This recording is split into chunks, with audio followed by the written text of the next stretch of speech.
Suutarin lapsella ei ole kenkiä ja fysioterapeutin äiti ei tee jalko- ja lihasvoimaharjoittelua.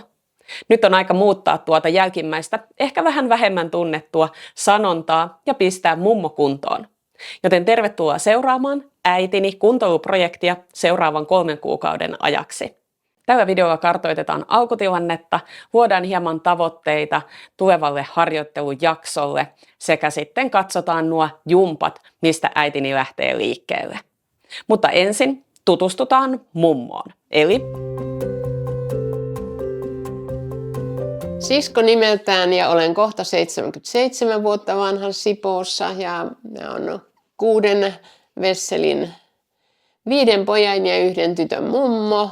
Vanhin tulee 11 tänä vuonna ja niillä vauhdit vaan lisääntyy, mutta minulla hidastuu, että kun on auton hoidossa ja muuten, niin siinä tulee joskus vähän väsymistä. En pysy enää perässä ja ääni ei kanna kovin kauas, että huutamalla niitä ei saa aina takaisin. Asun kohta 100-vuotiaassa omakotitalossa ja täällä riittää askaretta, että milloin tie pettää ja milloin on mitäkin. Ja ulkosaunaa, kun sinnekin haluaa kesäisin ainakin käyttää, pihaa löytyy, niin puu-uuneja on ja töitä riittää.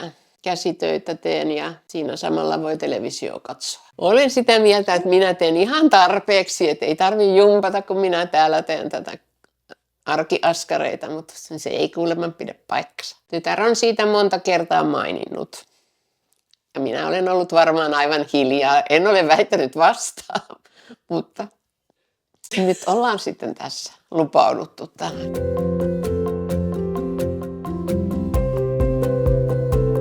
Kyllä olen harrastanut silloin nuorempana, mutta sitten se loppui joskus päältä 30-vuotiaana väheni ja nykyään yritän voimillani. No en ole koskaan käynyt liikuntaryhmissä. Joskus jossain jumpassa kävin ja sitten siellä sitten vetäjä rupesi että vähän kuittailemaan, niin meinasi, että ei tämä ole mua varten. Ennen koronaa kävin kuntosalilla, silloin asuin vähän eri paikassakin ja kuntosalille oli niin hyvä lyhyt matka.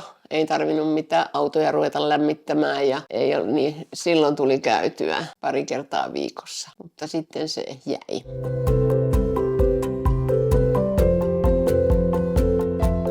No tässä on nyt talvi on ollut siinä mielessä hyvä, että ei ollut kauheita liukkaita ja on peltopolkuja on ollut ihan kyllä mä oon melkein 3 kertaa viikossa käynyt kävelemässä. Siinä menee semmoinen tunti. No kyllä ne nyt väsyy sitten kun kotimäkeen ylös nousee, niin kyllä se on vauhti jo siinä on aika vähissä.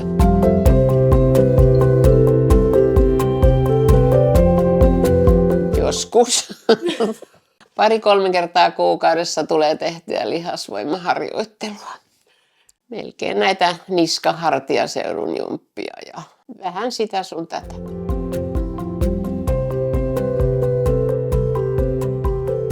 Täytyyköhän tämä nyt aloittaa siitä, että kun olin Portugalissa huhtikuussa ennen koronaa.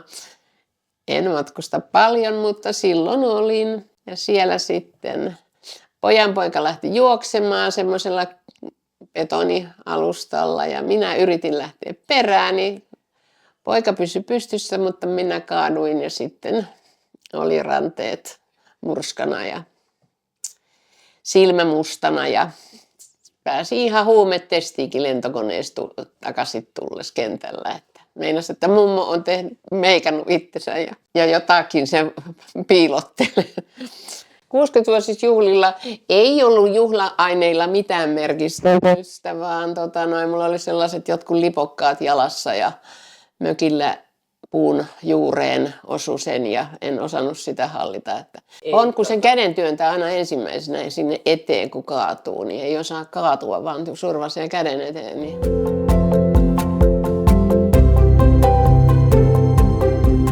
Tasaisella maalla kävely on hyvää ja alamäet ovat hankalia, mutta ylämäet taas melko. Ja sitten tuolla pihatöissä niin väsyy kyllä jalat että ei hengästy muuten, mutta jalat rupeaa pettämään. Polvissa on kulumaan töiden takia hypännyt tuolla kerrostaloja ja muita, niin silloin mentiin lujaa ja polvet kulu. Tekonivelet, niin aina itse mietin, no ei se nyt niin paha ole, että sitä täytyisi. Et en mä nyt tästä juoksemaan enää rupea. Mutta voihan olla, että se olisi tulevaisuudessa Ajankohtaista. kun se ei niin kuin, välillä on aika hyvä ja sitten on semmoisia hetkellisiä kipuja. Ja sitten tietysti jos painoakin on, ei nyt kauheasti, mutta että voisi olla enemmänkin, mutta 10-15 pois, niin ehkä sitä ei ihan liikunnalla saa, että sitten täytyy sitä ruokapuoli pistää järjestykseen, ettei kaiket illat vaan mussuta jotain, vaikka ei olekaan mitään karamellia tai muuta, niin liikasyöminen. En ole ruoanlaittainen, olen niin kuin eineksten syöjä kyllä. Mä katson kokkiohjelmat, meinaan, että kyllä se inspiraatio sieltä iskee, mutta ei ole vielä iskenyt. Ei pelkästään ruoasta ei saa tarpeeksi proteiinia, kyllä siihen täytyy saada jotain lisää. Siinä tuli tutustuttua videosarjan päätähteen eli mummoon. Alkutilanteessa haastattelun ohella teimme myös muutamia toimintakykytestejä. Näiksi testeiksi valikoitui kädenpuristusvoimatesti, lyhyt fyysisen suorituskyvyn testistö eli SPPB-testi. Tämän testistön avulla arvioidaan tasapainon hallintaa seisten, alaraajojen lihasvoimaa ja kävelyä. Eli siinä on erikseen tasapaino-osio, 5 kertaa tuolilta ylösnousutesti sekä 4 metrin kävelytesti. Näiden lisäksi äitini suoritti myös 1 jalalla seisomistestin sekä 30 sekunnin kestoisen tuolilta ylösnousutestin. Tehdyt testit toimivat yleisesti toimintakyvyn kartoittamisessa tässä alkutilanteessa, mutta yleisiä viitearvoja tärkeämpänä vertailukohtana tulee olemaan seurantatestien tulokset tämän 3 kuukauden ajanjakson lopussa kuin myös sitten myöhemmin tulevaisuudessa.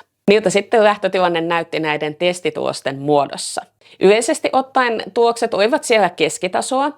Käden puristusvoiman kohdalla viitearvoihin verrattuna tuo puristusvoima oli hieman keskitasoa alhaisempi. Ja tuossa tehdyssä testipatteristossa, missä oli se tasapaino, jalkojen lihasvoima, eli tuolilta ylösnousutestin osio sekä kävelyosio. Tuossa testistössä pistemenetyksiä tuli ainoastaan tuosta seisomaan nousuosiosta, eli mikä viittaa siihen, että jalkojen lihasvoimissa on hieman heikkoutta.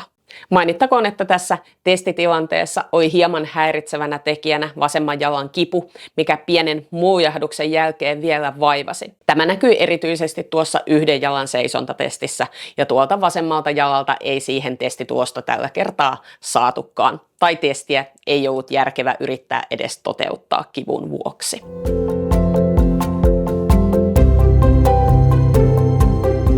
Sitten vedetään hieman yhteen alkukartoituksen tietoja.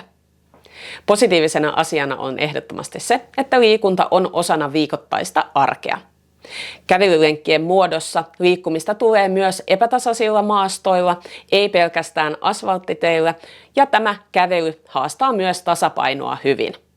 Omakotitalossa asuessa noita arjen askareita ja hyötyliikuntaa tulee myös riittävästi. Motivaatiota muutokseen ja tähän kuntoiluprojektiin löytyy myös, niin se on ehdottomasti vahvuus. Toimintakyvyn puolesta polvien nivelrikko, ajoittaiset kivut sekä jalkojen lihasvoiman heikkous aiheuttaa sitten siellä lieviä haasteita arjessa. Näitä vaikeuksia ovat esimerkiksi lattialle menon ja nousun hankaluus, alamäkikävely ja sitten jalkojen väsyminen raskaammissa pihahommissa. Näihin haasteihin lähdetään sitten hakemaan ratkaisua nousujohteisella ja säännöllisellä lihasvoimaharjoittelulla. Tasapainon puolesta on hyvä huomioida se, että niitä kaatumisia on vuosien saatossa ollut jo useita. Siellä murtumat ovat säilyneet siellä ranne, kyynärpää, olkapää tasolla, eikä esimerkiksi lonkille ole käynyt pahemmin. Kaatumisten vuoksi on tärkeää kuitenkin huomioida myös tasapainoharjoittelun merkitys ja jatkaa myös monipuolista liikkumista ulkona erilaisissa maastoissa. Toivottavaa on myös, että lihasvoimaharjoittelulla saadaan tuohon tasapainon hallintaan hieman varmuutta lisää ja myös niitä nopeampia suojareaktioita sieltä jalkojen puolelta myös esille, eikä ainoastaan vain sitä, että laitetaan se käsi sinne eteen turvaamaan kaatumista. Koska tässä kuntoiluprojektissa on tärkeässä roolissa erityisesti tuo lihasvoiman hankkiminen, niin siksi myös proteiinin riittävään saantiin on tärkeää kiinnittää huomiota. Ja kuten äitinikin mainitsi, niin hän ei ole mikään innokkainen ruoanlaittaja ja yhden hengen taloudessa se arki herkästi saattaa sortua sinne einesten puolelle. Tämän vuoksi myös tämän projektin aikana ja heti alusta saakka pyrimme lisäämään proteiinin saantia eri keinoin. Koska proteiinit ovat tärkeitä rakennuspalikoita juuri sieltä lihasvoiman kannalta ja proteiinin imeytyminen hieman heikkenee ikääntymisen myötä, niin siksi tässä kohtaa tähtäämme hieman suurempaan proteiinin saantiin. Kaikkia ruokamääriä ei tässä ole tarkoitus alkaa laskemaan, mutta tavoitteeksi otamme tässä kohtaa, että välipalatyyppisillä aterioilla proteiinia olisi noin 30 grammaa ja sitten suuremmilla aterioilla, kuten aamiainen, lounas ja illallinen, niin proteiinia voisi olla lähemmäs 40 grammaa. Tämä ei ole niin tarkkaa, mutta laskennallisesti pyrimme lähemmäs sitä, että proteiinin saanti olisi noin 2 grammaa per painokilo per päivä. Jos suunnittelet itse proteiinin lisäämistä sinne ruokavalioon, niin tärkeimpänä pointtina on ehkä vain huomioida se, että jos sinulla on munuaisten kanssa mitään ongelmaa, niin silloin kannattaa ravitsemusterapeutin kanssa asiasta neuvotella hieman enemmän. Muissa tapauksissa proteiinin lisäämisessä ei tavallisesti ole mitään haittavaikutuksia. Tämän proteiinimäärän saavuttamiseksi otamme myös käyttöön muutamia proteiinijuomia tai jauheita, jonka avulla saa sitten hieman helpommin kasvatettua tuota proteiinin määrää. Tilasimme äidilleni kokeiluun Fitnesstukulta Star Nutrition-merkkisiä heraproteiinijauheita. Nämä valikoitui lähinnä sen takia, että tuotteet ovat minulle tuttuja. Olen varmaan 10 vuotta sitten ensimmäistä kertaa tilannut näitä proteiinijauheita. Niissä on mielestäni hyvä hintalaatusuhde, ne sekoittuu hyvin veteen ja itselle tärkeimpänä kriteerinä sieltä löytyy kattava makuvalikoima. Otimme samalta tuotemerkiltä myös kokeiluun toisenlaista proteiinijauhetta, eli tällaista kirkasta proteiinijauhetta, eli siinä missä tämä toinen perinteisempi heraproteiinijauhe sekoitetaan veteen ja siitä koostumuksesta tulee hieman semmoinen maitomainen, niin tämä toinen sekoitetaan veteen, niin siitä tulee sitten hieman enemmän semmoinen mehumainen. Eli saadaan vähän vaihtelevuutta ja erilaisia käyttötarkoituksia näille tuotteille. Katsotaan sitten projektin edetessä, että miten nämä tuotteet ovat tulleet sieltä käyttöön ja miten ne on tukenut sitä päivittäistä proteiinin saantia. Monille saattaa tulla näistä proteiinijauheista mieleen kuntosaleilla huhkivat lihaskimput, eikä ehkä ajattele, että ne voisivat olla itselle sopivia. Mielestäni nämä voivat olla ihan toimiva ratkaisu siihen riittävään proteiinin saantiin, oli sitten ikää 70, 80 tai 90. Koska näiden proteiinijauheiden kanssa se proteiini saadaan juotavassa muodossa, niin se on helpompi nauttia.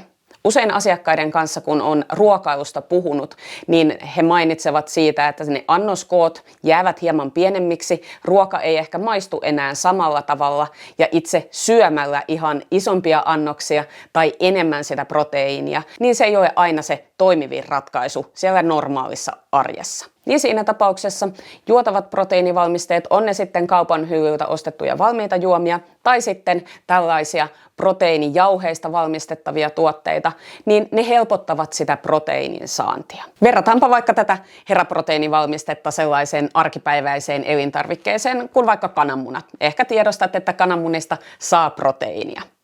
Ottamalla 1 mitallisen tätä proteiinijauhetta ja sekoittamalla sen 2,5 desiin vettä, saat proteiinia saman verran, kun söisit 5 kananmunaa. Eli jos mietit, minkä kokoinen on 5 munan omeletti, munakas, niin siinä on aika paljon syötävää. Jos syöminen on jo muuten vähäisempää, niin lisäproteiini on todellakin helpompi nauttia siitä 2,5 desistä tällaista proteiinijuomaa. Tietenkin se monipuolinen ruokavalio on se tärkein pohja siinä proteiinin saannissa. Mutta silloin, kun me halutaan esimerkiksi kasvattaa sitä lihasvoimaa tai ollaan toipumassa vaikka leikkauksesta ja halutaan varmistaa, että sitä proteiinia tulee varmasti riittävästi sieltä ravinnosta, niin erilaiset proteiinijuomat ja jauheet ovat kätevä lisäapu siinä hommassa. Nykyään kauppojen hyllyiltä löytyy paljon vaihtoehtoja näistä proteiinituotteista ja näitä erilaisia proteiinijauheita myös löytyy tavallisesti aika monesta ruokakaupastakin. Jos haluat ottaa kokeilun noita samoja Fitness-tukun tuotteita, mitä äidille tilattiin, niin löydät niiden linkit tämän videon kuvauksesta. Nuo kuvauksessa olevat linkit ovat sellaisia kumppanuuslinkkejä, eli jos niitä klikkaamalla menet sinne Fitness-tukun verkkokauppaan ja sieltä jotain tilaat, niin minä saan sitten pienen provision niistä ostetuista tuotteista. Noita linkkejä käyttämällä tuotteet eivät siis maksa sinulle yhtään enempää. Siihen vain liittyy sitten tuo, että minulle tulee pieni provisio myydyistä tuotteista. Eli jos satut niitä tilailemaan sieltä, niin kiitokset siitä. Ravitsemuksen puolesta haluan myös korostaa sitä, että tämä kuntoiluprojekti ei ole mikään dieetti. Vaikka toki polvien kannalta pieni painonpudotus olisi edullista ja se vähentäisi kuormitusta sinne nivelille, niin tässä kohtaa ravitsemuksellisesti tärkein asia on vain saada tuota proteiinia lisää.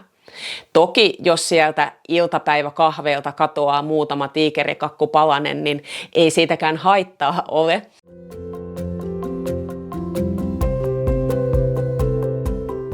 Entä sitten se liikunnan puoli? Tavoitteena on, että äiti pääsee palaamaan mahdollisimman pian noihin kävelylenkkien pariin heti kun nilkka antaa myöden. Lisäksi viikoittaisessa ohjelmassaan entiseen tapaan liikkuvuusjumppia, niskahartiaseudun jumppia, mitä hän on tähänkin asti tehnyt. Tavallisesti myös tiistainen nettijumppien live-lähetyksen jumppa on ohjelmassa. Liikkumisen rutiineihin lisäyksenä tulee siis ainoastaan nyt selkeät 2 lihasvoimaharjoitusta.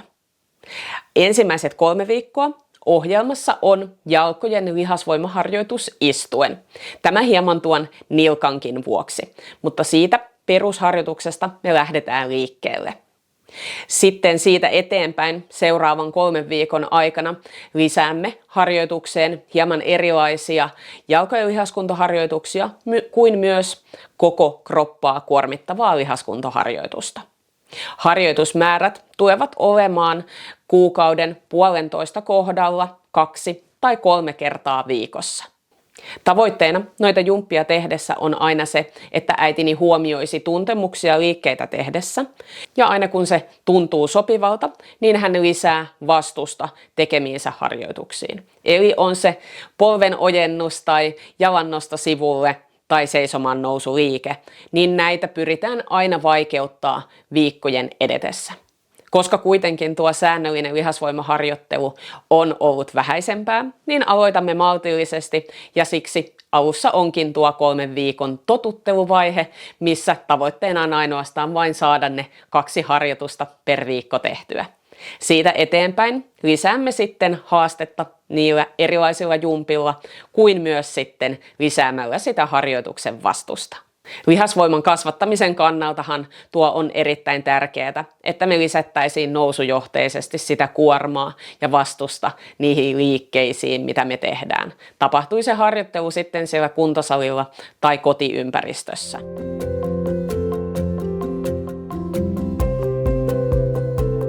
Hyvillä ajatuksilla, mutta sitten kun tuo nilkka nuljahti, niin nyt on sitten niin, että tekisi mieli sanoa kaunis sana.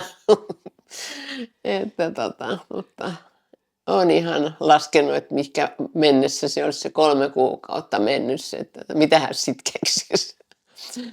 Tietysti jatkaa sama asiaa, mutta että ei se siihen lopu. Mutta jos siihen jäisi koukkuun, ettei kaikkea tarvitsisi enää niin kuin ajatella, että vaan se menisi. Niin kuin.